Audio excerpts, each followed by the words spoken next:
We have covered the work of Josef Šimánek in episode 163. We will review his 1916 Living Marble. The vampire concerns Jiří Goral, who is obsessed with Judith Lambert, a notorious femme fatale he fell in love with.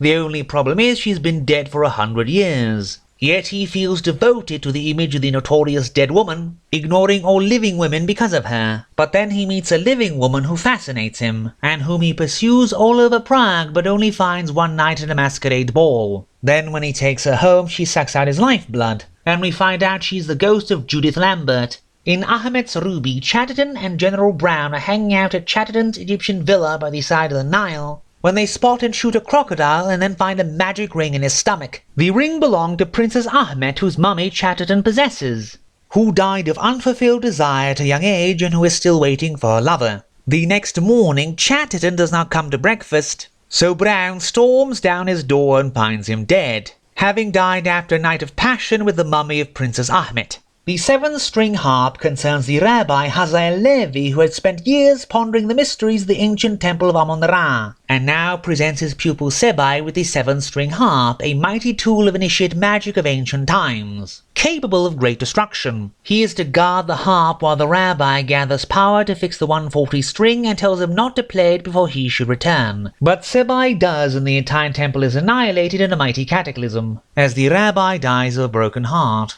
The death of Pericles concerns Charmion, the lover of Pericles, who abandoned her at the pinnacle of their love, so they would not experience decline. But before that he gave her a mystic lamp, saying that when he would die it should light up and bring his love back to her. And one day it does.